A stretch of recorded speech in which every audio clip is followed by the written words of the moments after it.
yeah, other than that, let's welcome Matthew up here. He's got a little demonstration for you guys with his teaching, of course. Yeah, I'm gonna let my nerd side out a little bit up here. I'm excited about it. I know some things.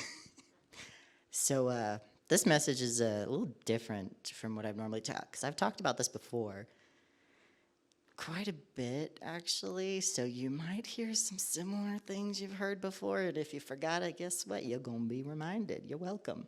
So tonight, I know I normally start with the name of the message, right? I gotta give you the name. That's so fun. But this particular name is a little different because it's not as humorous as it normally is, but it's so perfect. I couldn't think of a better one. So this one is called Unbreakable Identity. Man, I'm so excited. It's gonna be so fun. And so what I want to start with is I'm gonna tell you what we're gonna start in Romans 12:2. I'm probably gonna park there for a while because we're going to break it down. And I've read this particular verse in so many different versions, and every different version says it just a little bit different. And I think the one that I've memorized is probably a paraphrase version, but I really like it. And it says that do not be conformed by the ways of this world. That's the paraphrase part. But I like that part so much. It's so important. So don't be conformed by the ways of this world, but be transformed by the renewing of your mind. And this is something that's just it's such a good verse, and it really leads into identity in a number of ways. So I want to really kind of focus on the first half a little bit, because I always focus on the first half. When God says, do not be conformed, I've heard this explained a couple different ways. One of the most common ways I've heard it explained was in the factory sense. You know, when they take metal, it's melted down, and then it's put into a mold to fit a different look, right? That always reminds me of the Robots movie. Is older than you. Okay, that movie is older than you, and I know because I saw it for my 13th birthday in the theaters. Old, but it was a good one. And they have this phrase in this movie where they're freaking out because the street sweepers, right? They come and they collect old robots. They call them outmodes. They're outdated. They take you away and they melt you down and make you into something else. It's the funniest phrase in the movie to me because that's just so bizarre. That's just such a weird thing to think about, but that was the point. That was just a funny thing. In that same movie, it goes over identity quite a bit, but in a worldly fashion. Like the phrase that you hear in that movie is you can shine no matter what you're made of. Clearly they're talking about, different types of metals. But, in the world's perspective, that's talking about, different body shape, different size, tall, short, skinny, fat. And then it can go into like colors, hair color, eye color, skin color. And it's talking about like the identity on the outside. Doesn't quite go deeper than that, but it's still a good movie. I'd recommend it. I'm going into this a lot just because I love that phrase in the movie. They melt you down and turn you into something else. I'm going to go over that a couple times because my next bit, I have a little bit of a side nugget here. I don't know how much this is going to make sense, but I had a friend way back in the day who gave me a book for collecting the state quarters. That was the strangest gift I ever got because I did not care about quarters. I did not collect coins. And then I had a grandparent find out about it. He was so excited to share his coin collecting hobby. So I have a very weird coin collection of things that I don't totally understand, but I loved the history behind them and the things he would tell me. And I bring this up because there's this one coin. It was the most bizarre thing I've ever been given. It's super small, like smaller than a dime, right? This is like an ancient coin, like super ancient. I don't know if it was AD or BC that it was found. And it's a counterfeit from that time. Like people were counterfeiting coins back in the ancient days because, what else are you going to do? They didn't have paper. They weren't giving out paper dollars, at least as far as I'm aware from the counterfeit little thing I have. So this particular coin created a weird fascination of how on earth did they do that? How do you counterfeit something that's metal? So that actually brings us to where I'm trying to go here, because I have a lot of rabbit trails. So when the word conformed, we were talking about that, right? There's a little quarter. I'm going to pass that to somebody. Go take a look at that. There's a lot of randomness on this coin. You can pass it around. I don't care. It's 25 cents, Zach. I don't care. But, like, what's interesting about the quarter, I had to go look it up. I wanted to see, how do they even make these things? Because all my life I thought, well, they'd probably melt the metal and put it into a mold, right? That seems like the easy way to do it. I was off. I was way off. So I'm going to describe it to you the best I can remember, because I looked this up a while ago. But basically, we start out with this giant sheet of metal. It goes onto this conveyor belt where there is a giant, impressive cookie cutter.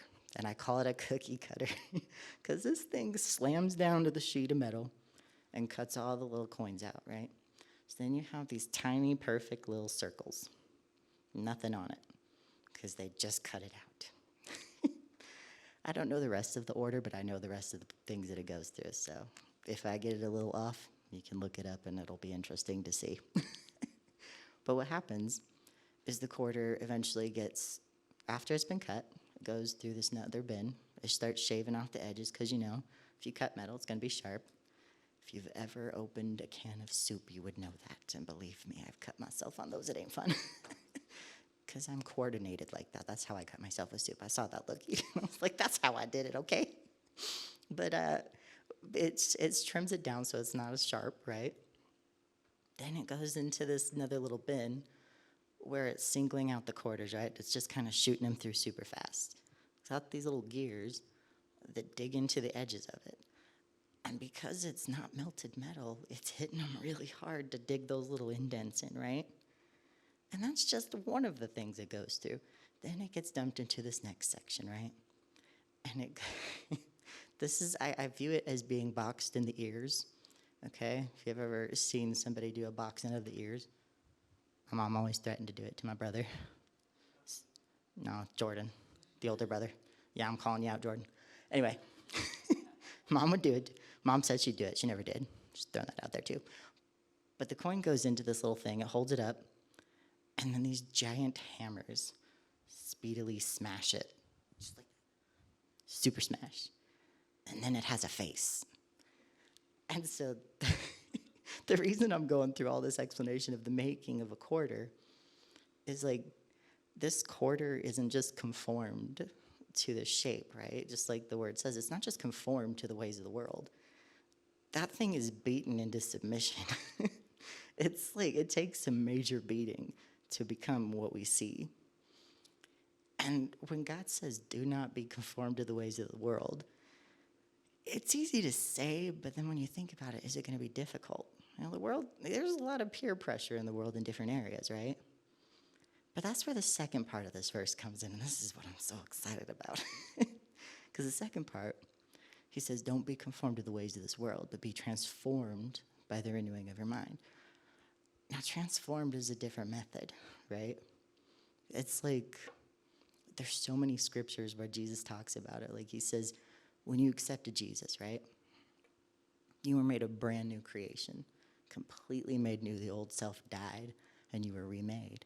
I love that verse. That's such a good verse. It means the past is dead, ain't coming back, It's just so good.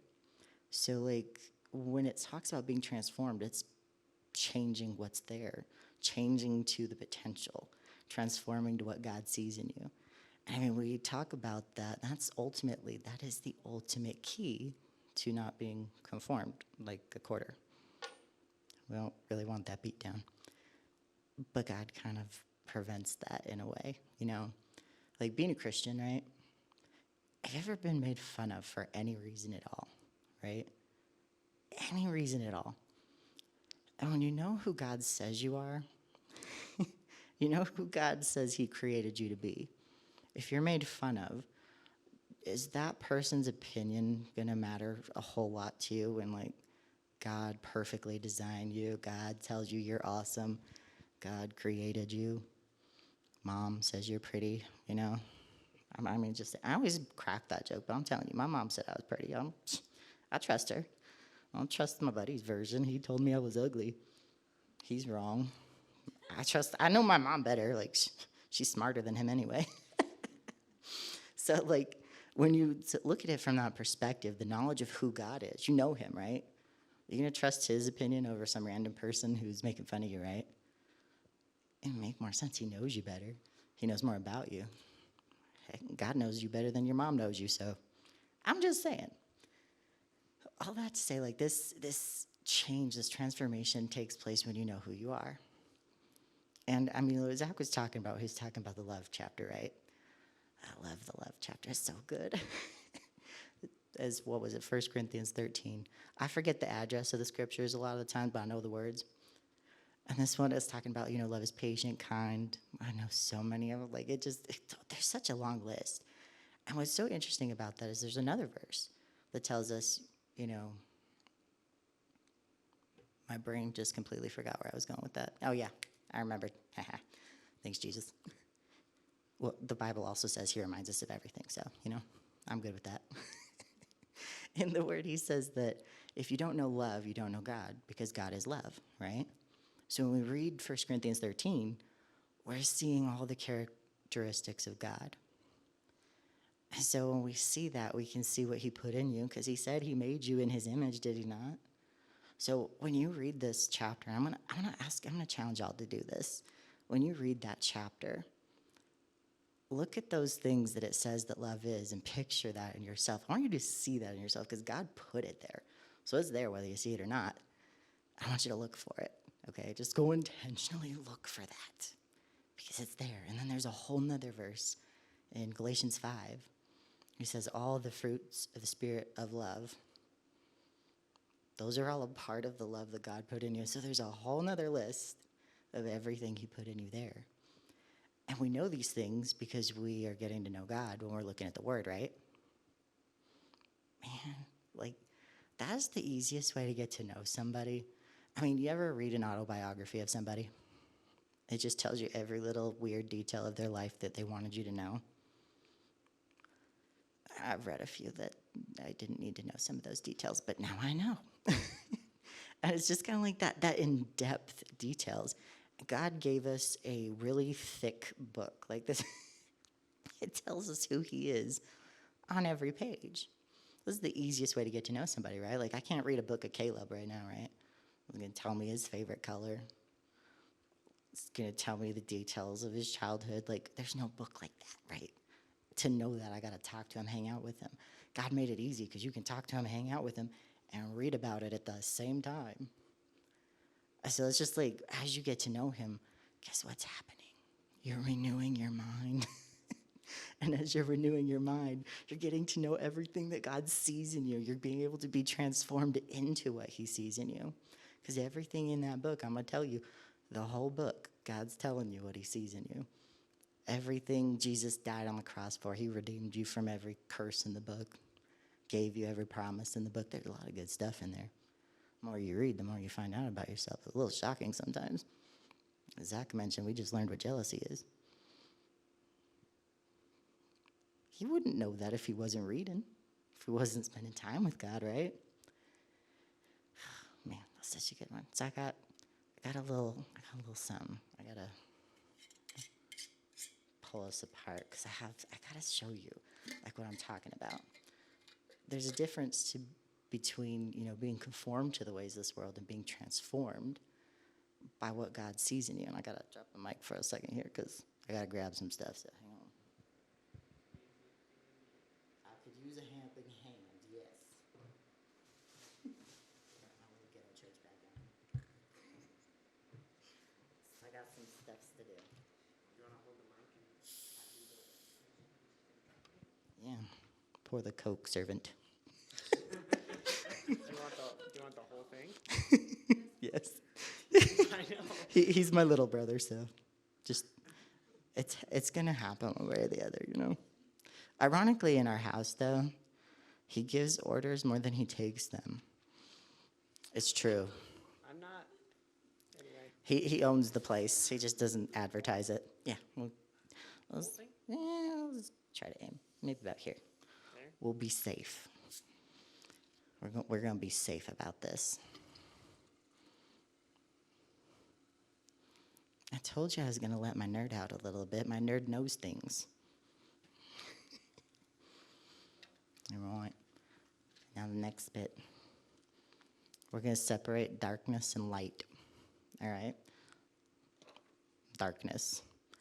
Perfectly exampled by Coke. How much? Just pour it and I'll say when. Just All right. toss that oil in there. We're going to make it shiny. Watch the light. Don't worry, we're not going to drink it. It would be. Done? Yeah.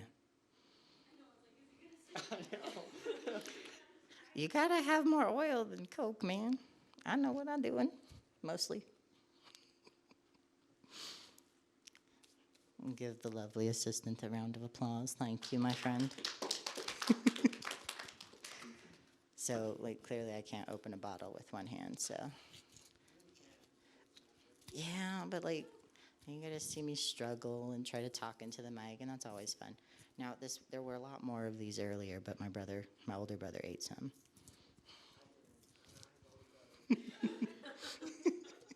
This had to tattle on him a little bit. Now, this is my very, very obvious example up in here. So y'all can see there's a separation here, right? So as we were talking about the quarter, this was conformed, beaten into submission to fit the mold the world gave it, right? So do you think anything changes when something that's made to blend into the darkness goes into the darkness? It does not. Do y'all see a change? No? Nothing? Yeah. It went dark. But then we have a little bit of a difference here, right? You see, these are a very different shape, very different color, right? And you can tell that. And when we're transformed by the renewing of our mind, we fit God's image. Would you say these are darker than a quarter? A little bit brighter? Different, more fun, a little more vibrant personality. I'm just saying, we don't blend into the world's methods, Exactly. So, what happens when you take the light into the darkness, Does the darkness survive? It makes a small change. Might take a minute, because that's what happens when you do a controlled explosion. I know I gave it away, but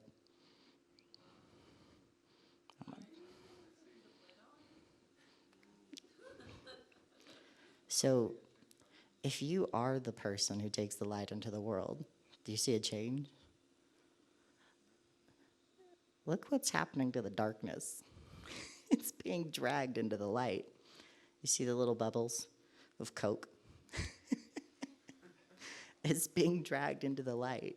This is what happens when you are transformed by the renewing of your mind. It changes everything, not just you, but it changes everything around you. When you are who God called you to be, when you are allowing Him to transform you and change who you are, you can't hide it. I know we have a whole song about it. You can't hide the light under a bushel, right? You also can't hide it in Diet Coke. It just doesn't seem to work. So ultimately, when that transformation takes place in you, it goes everywhere. The Bible says you're a light in the city on a hill, right? Salt of the earth. So many different phrases. I know, it's going to just continue to bubble because it's special like that. Exactly. That's what's so interesting about this, because all the little bubbles come up and they have no choice. That's what happens. You're just calling light to the darkness. And, yeah, I don't know if that's the full message there. There's a little more to it than that. We were talking about Zach, what Zach was talking about in the message, in the golden nugget, right? When God's protecting you. I'd say those Mentos were pretty well protected because the Coke, it didn't last very long. It got pushed out. I'm gonna call that a connection because it was funny to me. So, there's that. But ultimately, like with that change, with that transformation, you guys walk anywhere and Jesus is seen in you. Like, there's something that my mother once said, like many, many years ago, where she said sometimes you may be the only Jesus that another person sees. And so if I'm going to be the only Jesus somebody sees, right, like I want to be so bright that they need the darkest set of sunglasses to look at me, and still they're going to say, dude, turn it down, That's like my favorite thing to talk about. It's just funny. I don't wear sunglasses a lot. That's what's ironic. But anyway, so that is my full and total message. Like, you don't have to be conformed to the ways of this world. We got a comment. We don't have to be conformed to the ways of this world because we're transformed by the renewing of our mind. And that transformation is the key to avoiding that beat down and being conformed to the way that the world has for you. That's how we stick with it, because God gave you an identity. It was planned from birth. He saw it in you from the beginning. No matter what's happened in the past, he still sees it there. And there's nothing that the world can do to change that, and that's how you get the unbreakable identity. Yeah. That's awesome. Okay, so I couldn't help myself. But that was so good, Matthew. Let's give Matthew a round of applause. That was really good. So I love how he paralleled being conformed. Oh, sorry, I'll stand in the camera. I left the camera. I love how he paralleled being conformed. Like when something is conformed, it's beaten and it's pressured. Right? But when something is transformed, it just happens. Like if something is literally transformed, like it's miraculous, right? It just happens. You're not beaten. You're not pressured into anything, right? And if we follow the world's ways, and if we let the things of this world conform us, that means we're just letting ourselves being beaten on, right? You're like jumping on the conveyor belt, saying like, yeah, like whatever box head you or whatever you said. I didn't grow up with siblings, so I don't know what that is. Anyways, but like how beautiful of a picture is it that with God, he protects us from being conformed if we allow him. If we renew our mind and like follow the Lord, it protects us from being beaten down on by this world because we're transformed. And we can't, literally, the substance that we are transformed into being from God, we can't be beaten on, basically. Like we can't be impressed on. Does that make sense? Like even if you were thrown on the conveyor belt but you were transformed into the substance, into what God has created us to be, like there would be no imprint on us. There's no amount of pressure this world could bring that could leave its mark on us when we are transformed children of God. Isn't that amazing? That's incredible. So thank you, Matthew. I just wanted to share that real quick because I just thought it was so awesome. Anyways, amen.